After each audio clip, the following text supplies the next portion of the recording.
जय श्री राम दोस्तों। शास्त्र, पुराण और लोक कथाओं की दुनिया में आपका स्वागत है। आज की कहानी है भीम की खीर और अर्जुन का संकल्प। ये उस समय की बात है जब कौरव और पांडव बालपन में गुरु द्रोणाचार्य के आश्रम में शस्त्र और शास्त्र की विद्या ग्रहण कर रहे थे। आश्रम का जीवन अत्यंत अनुशासित और कठोर था। सूर्योदय से लेकर सूर्यास्त तक राजकुमारों को युद्ध कौशल, घुड़सवारी और बाण चलाने का अभ्यास करना पड़ता था।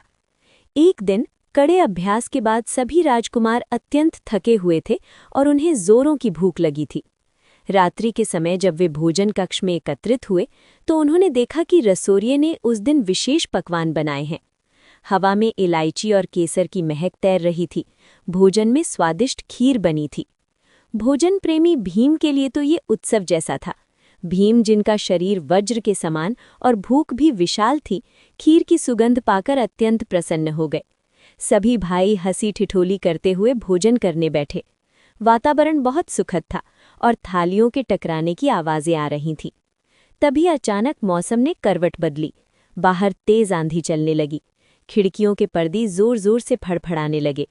भोजन कक्ष के कोले में जल रहा एकमात्र तेल का दीपक हवा के एक तेज झोंके का सामना नहीं कर पाया और बुझ गया। पूरे कक्ष में घुप अंधेरा छा गया। अंधेरा इतना घना था कि कोई अपनी हथेली भी नहीं देख सकता था। दुर्योधन, युधिष्ठिर और अन्य राजकुमारों ने भोजन करना रोक दिया। वे डर रहे थे कि अंधेरे में कहीं खाना कपड़ों पर न गिर जाए या हाथ गलत जगह न लग जाए। वे दीपक के दोबारा जलने की प्रतीक्षा करने लगे। लेकिन उस सन्नाटे में अर्जुन ने एक अजीब चीज महसूस की। उन्हें अंधेरे में भी किसी के लगातार और तेजी से खाने की आवाज सुनाई दे रही थी। चप चप। अर्जुन समझ गए कि ये भीम भैया हैं जो अंधेरे में भी मजे से खीर खा रहे हैं। अर्जुन ने आश्चर्यचकित होकर अंधेरे में ही आवाज लगाई, भ्राता भीम, यहाँ इतना घना अंधेरा है कि हम अपनी थाली भी नहीं देख पा रहे हैं। क्या आपको भोजन दिख रहा है? आप बिना एक भी दाना गिराए और बिना रुके अपना हाथ ठीक अपने मुंह तक कैसे ले जा रहे हैं? भीम ने खाते हुए ही बहुत ही सहजता और सरलता से उत्तर दिया, अरे अर्जुन, इसमें देखने की क्या आवश्यकता है? मुझे भोजन को देखने की जरूरत नहीं। मेरे हाथ को पता है कि मेरा मुंह कहाँ है। मैं बचपन से खाता आ रहा हूँ। ये मेरा अभ्यास है। जिस प्रकार दिन के उजाले में मेरा हाथ कांपता नहीं और सीधे मुंह तक जाता है, उसी प्रकार इस अंधेरे में भी मेरा रास्ता नहीं भूलता।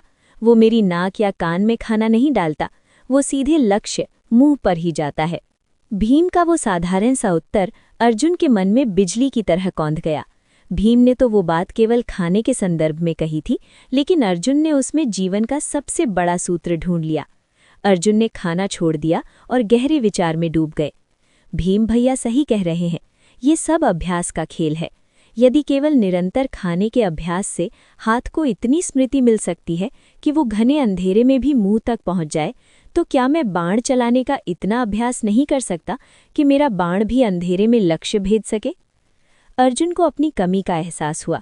वे समझ गए कि वे केवल दिन के उजाले में बाण चलाने का अभ्यास करते हैं, इसलिए वे प्रकाश पर निर्भर हैं। यदि उन्हें सर्वश्रेष्ठ बनना है तो उन्हें अपनी इंद्रियों को प्रकाश या अंधेरे से स्वतंत्र करना होगा। उस रात के बाद जब सभी राजकुमार गहरी नींद में सो जाते, अर्जुन चुपचाप अपनी शैया से उठ जाते। वे आश्रम के बाहर घने अंधेरे जंगल में चले जाते। वहां वे अपनी धनुष और बाण के साथ अभ्यास करना शुरू करते। शुरुआत में ये बहुत कठिन था। वे लक्ष्य नहीं देख पाते थे, लेकिन उन्होंने कानों को प्रशिक्षित करना शुरू किया। वे पत्तों की खड़खड़ाहट, हवा की दिशा और ध्वनि के आधार पर निशाना लगाने का प्रयास करने लगे। पूरी रात अर्जुन के धनुष की टंकार गूंजती रहती। एक रात गुरु द्रोणाचार्य को धनुष की आवाज सुनाई दी। वे लालटेन लेकर बाहर आए और देखा कि अर्जुन अंधेरे में अभ्यास कर रहा है। द्रोणाचार्य की आंखों में आंसू आ गए। उन्होंने अर्जुन को गले लगा लिया और कहा, बेटा, जिसने नींद को जीत लिया हो और जो अभ्यास का इतना पक्का हो, उसे संसार का कोई योद्धा नहीं हरा सकता। यहीं से अर्जुन का नाम गुड़ाकेश, यानी जिसने नींद पर विजय प्राप्त कर ली हो, पड़ा। भीम की उस एक कटोरी खीर और अर्जुन के संकल्प ने उन्हें शब्द भेदी बाण चलाने में निपुण बना दिया।